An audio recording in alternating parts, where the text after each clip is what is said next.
हाय, good morning, सुप्रभात, सीधा सौदा के आज के इस मंडे एडिशन में आप सबका स्वागत है। नए हफ्ते की शुरुआत हो रही है। थोड़ा सा दिक्कत भरा था लास्ट वीक, लेकिन फ्राइडे का सेशन बुरा नहीं था। अच्छे ग्लोब के संकेतों के बीच में 1% मजबूत खुले और लार्जली दिन भर वो 1% के गेन्स इंटैक्ट नजर आए।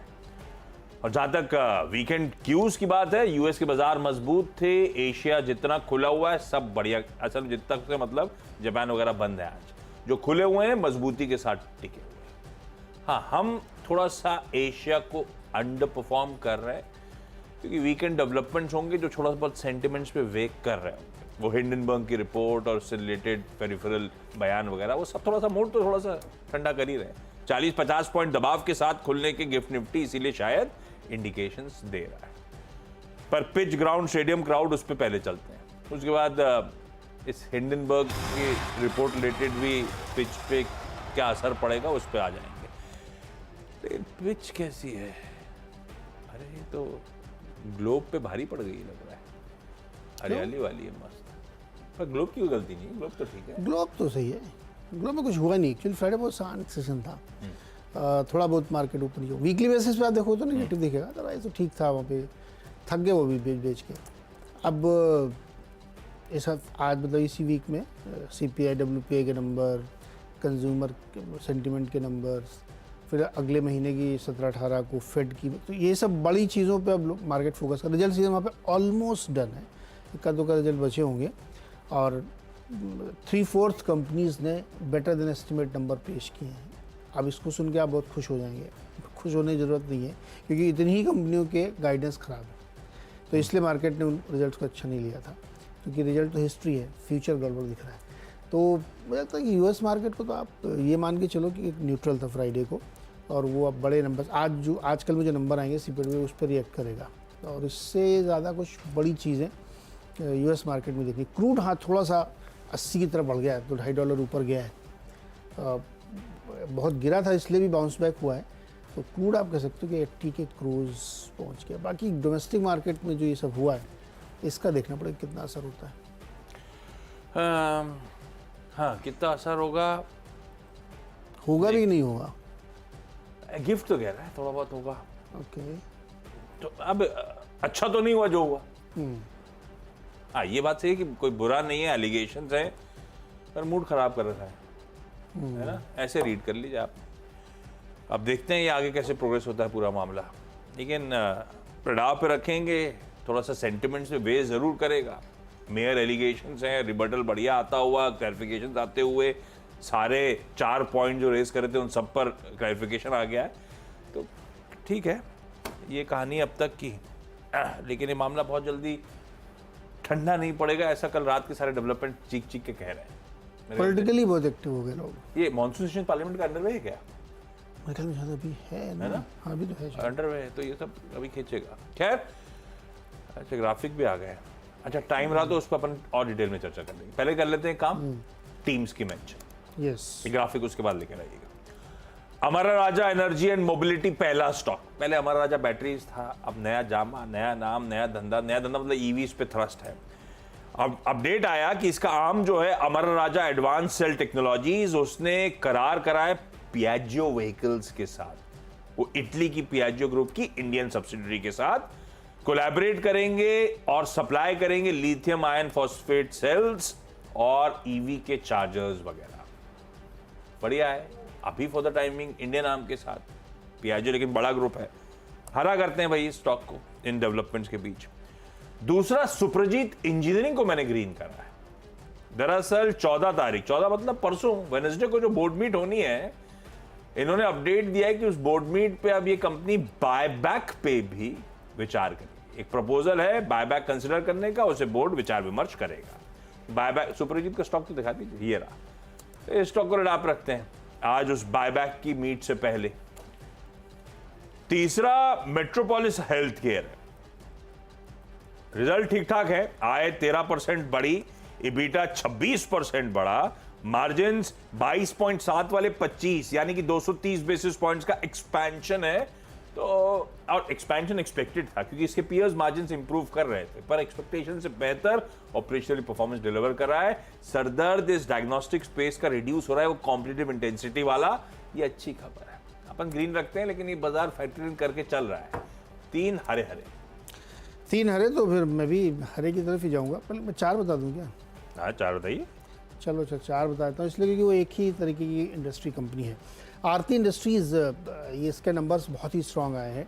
मुनाफा आप देखिए कितना बढ़ गया, 173 करोड़ बढ़ के आया है 70 करोड़ के सामने। और अगर आप क्वार्टरली देखें तो वहाँ से भी 172 के सामने बढ़ के आया। मार्जिन भी अच्छे हैं, और रेवेन्यूज़ में भी बहुत ही बढ़िया ग्रोथ है। 1860 करोड़ का रेवेन्यू है 1400 के सामने, तो नंबर बहुत स्ट्रांग है। और ये मैंने इसलिए कहा क्योंकि एक ही तरह की 4-5 कंपनी केमिकल वाली, विनती ऑर्गेनिक्स के नंबर्स भी बढ़िया हैं, बहुत बढ़िया नंबर है। 84 करोड़ का प्रॉफिट उन्होंने दिखाया है। हालांकि अगर आप क्वार्टर ऑन क्वार्टर देखेंगे तो लास्ट क्वार्टर से प्रॉफिट थोड़ा सा कम है, लेकिन रेवेन्यू में काफ़ी अच्छी ग्रोथ है, 500-550 करोड़ के आसपास बनती दिख रही है। तो दूसरा केमिकल से जुड़ा नंबर है।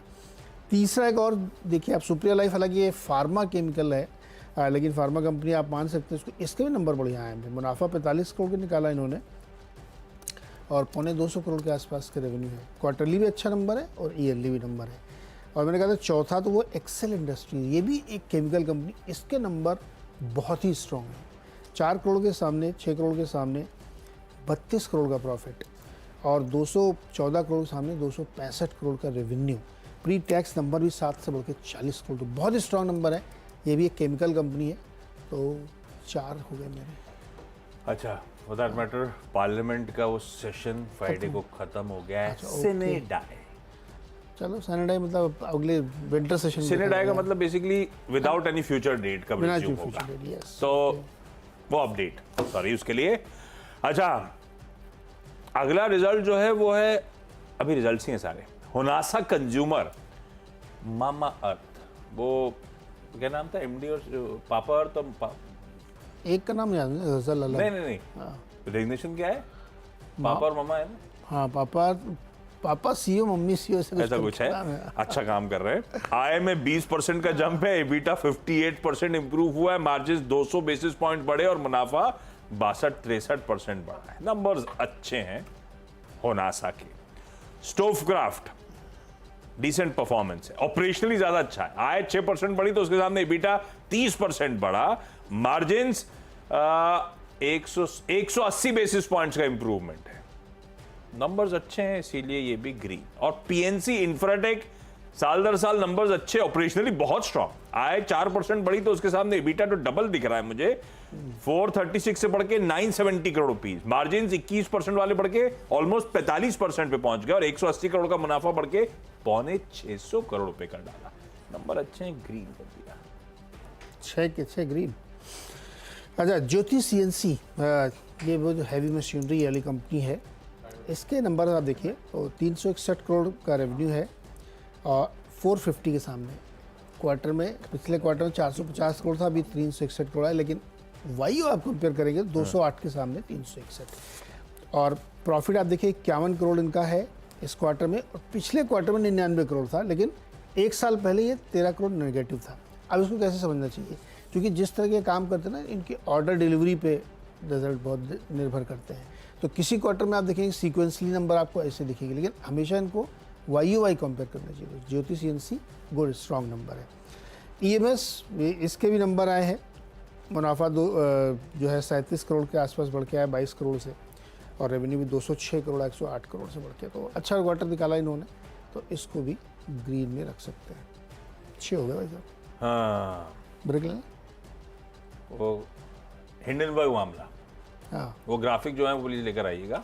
सबसे इंपॉर्टेंट तो ग्लोब बताई दे उन्होंने, ऐसा कुछ है नहीं, बढ़िया है संकेत ग्लोब के। तो पहले हिंडनबर्ग का एक ट्वीट आया था कि इंडिया तैयार हो जाओ, कुछ बड़ा आ रहा है। वो ट्वीट का ग्राफ भी रखिएगा, वो इंटरेस्टिंग था। उसके बाद अपडेट्स आए उसी मामले पे, और डिग डीपर, मेरे ख्याल से विसिल ब्लोअर के कुछ अपडेट्स इनके पास आ गए थे, उन्होंने वो रिलीज करा। हिंडनबर्ग ने 4 आरोप लगाए, एलिगेशंस, सेबी चेयरपर्सन पे, मार्केट रेगुलेटर की। वो और उनके हस्बैंड बर्मुडा और मॉरिशस के फंड्स, जो फंड्स इससे पहले जब हिंडनबर्ग मामला था तो विनोद अदानी साहब ने जिन फंड्स के थ्रू पैसा चैनलाइज कर रहा था, उनमें इनके भी शेयर्स हैं, इस तरह का एलिगेशन, आरोप लगा।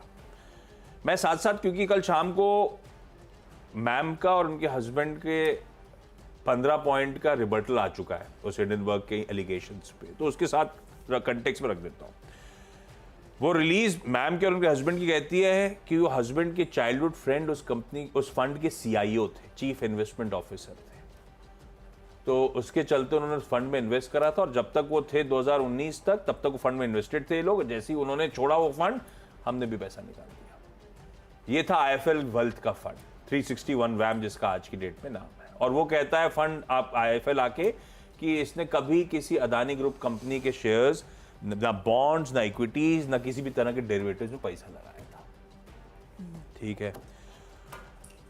अगला एलिगेशन था कि हस्बैंड थे पहले HUL में थे, यूनिलीवर में, उसके बाद वो अभी ब्लैकस्टोन में ज्वाइन किए थे, और ब्लैकस्टोन के रिलेटेड, ब्लैकस्टोन का काम था रियल एस्टेट में काफी ज्यादा, और इस बीच काफी सारे रीट्स लिस्ट होने आए थे। ब्लैकस्टोन सबसे ज्यादा, 2 रीट्स उसके लिस्ट होने आए थे।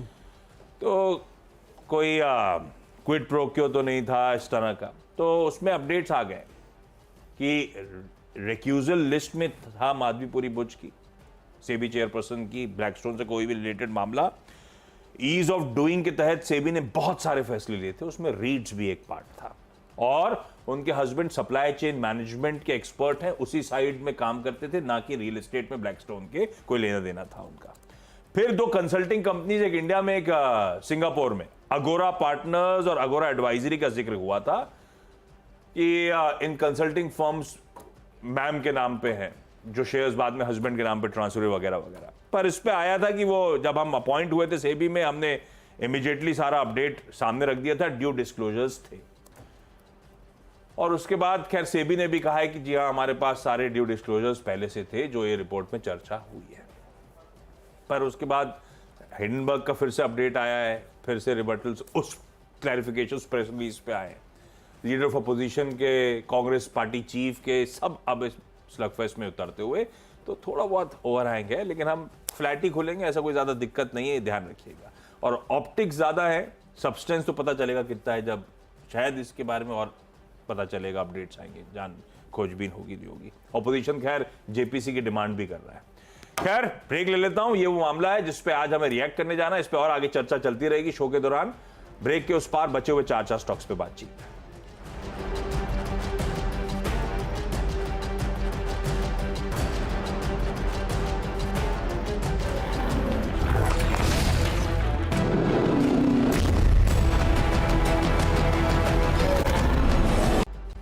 स्वागत एक बार फिर से आपका। और अब अगले जो 4 स्टॉक्स हैं उसमें 7वें नंबर पे है सीमेंस, और सीमेंस में कोटक की एक रिपोर्ट है और उन्होंने सेल कॉल दी है, टारगेट दिया 4600, तो करंट प्राइस से काफ़ी नीचे। कारण उन्होंने क्या बताया कि इन्होंने जो शार्प 20% का मिस है थर्ड क्वार्टर की, जो इनका थर्ड क्वार्टर था उसके रिजल्ट्स में, मतलब काफ़ी निराशाजनक नतीजे इनको लगे हैं, और कोई बहुत ज़्यादा अभी स्ट्रेंथ आगे आने वाले समय में दिख भी नहीं रही है। इससे पहले भी कई ब्रोकरेज हाउस और मार्केट एक्सपर्ट बोल चुके हैं कि कैपिटल गुड्स में बहुत ज़्यादा ओवर स्ट्रेच्ड वैल्यूएशंस हैं, तो नतीजे उसको मैच नहीं कर पा रहे हैं, इसलिए उन्होंने सेल कॉल दी है। और उन्होंने पैट का एस्टिमेट भी 8 से 10% का कम कर दिया है आने वाली तिमाहियों में, तो इसको रखते हैं रेड में। इन्फो एज को ग्रीन में रखते हैं। इसमें नमूरा की एक रिपोर्ट आई 8280, 8280 का बाई कॉल के साथ इन्होंने टारगेट दिया है, और उनका मानना है कि कई सारे जो इनके अलग अलग बिजनेसेस वहाँ पे बाउंस बैक देखने को मिला, खासतौर पर रिक्रूटमेंट वाला धंधा भी ठीक ठाक चल रहा है, और वैसे भी कई सारे स्टॉक जो हाल फिलहाल में लिस्ट हुए उसमें भी इनको गेन हुआ है। 9th स्टॉक और 10th एक ही है, टाटा स्टील और सेल।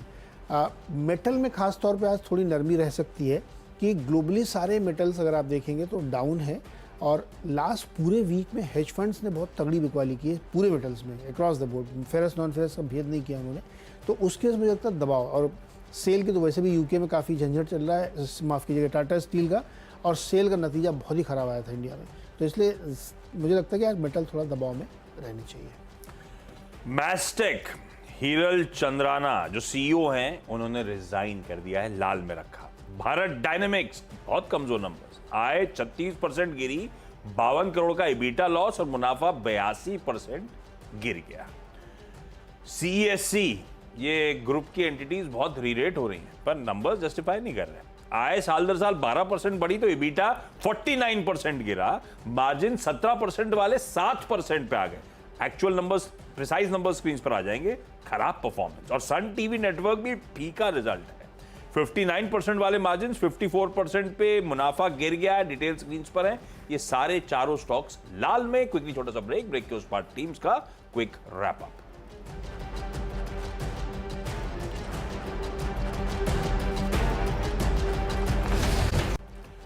चलिए भाई, ब्रेक के बाद आप सबका स्वागत है। मेरी 10 की सीधा सौदा की टीम आपकी स्क्रीन पर आएगी। अमर राजा पियाजियो इंडिया के साथ ईवी टाइप। सुप्रजीत इंजीनियरिंग की परसों बोर्ड मीट में बायबैक शेयरों का करने पर विचार। मेट्रोपोलिस हेल्थ केयर अच्छा मार्जिन एक्सपेंशन, होनासा के बहुत अच्छे numbers, stove craft operationally strong और पीएनसी इंफ्राटेक का भी एग्जीक्यूशन बढ़िया पिकअप हुआ है या अच्छा एग्जीक्यूट करा है अच्छे मार्जिन एक्सपेंशन से। मैस्टेक के सीईओ साहब ने रिजाइन कर दिया। भारत डायनेमिक्स वीकनेस थी बिक्री के आंकड़ों में, वो पर्कुलेट कर गई, पूरा वीक है नंबर। सीएससी भी ग्रुप की कंपनीज तो बहुत अच्छा कर रही होंगी, नंबर उस तरह के मूव्स नहीं दिखा रहे। ठंडे परफॉर्मेंस है क्वार्टर की, इसलिए लाल। और सन टीवी नेटवर्क के भी मार्जिन वगैरह में कॉन्ट्रैक्शन है, इसीलिए लाल लेके चल रहा हूँ। चलिए, फोकस नतीजों पे ही है। बहुत सारी कंपनी जिनके नतीजे अच्छे हैं, उसमें से कुछ हमने लिया। आरती इंडस्ट्रीज, विनती ऑर्गेनिक्स, सुप्रिया लाइफ और एक्सेल इंडस्ट्री, ये चारों जो है केमिकल से जुड़ी कंपनी, और चारों के रिजल्ट बहुत ही दमदार हैं। ज्योति सीएनसी के नंबर आपको वाई देखेंगे तो बहुत ही बढ़िया देखने को मिलेगा। ईएमएस के भी नतीजे काफ़ी अच्छे Q1 के। सीमेंस को हमने लिया है, कोटक ने एक सेल कॉल दी है इस पर और काफ़ी टारगेट कट कर दिया इन्होंने। इन्फोएज में वही नोबुरा ने बाई कॉल दी और टारगेट काफ़ी ऊपर किया है, तो इन दोनों को रखें। और मेटल्स में आज थोड़ा दबाव रह सकता है। ग्लोबल हेज फंड ने लास्ट वीक में तगड़ी बिकवाली की है, तो टाटा स्टील और सेल रडार पर रखना चाहिए।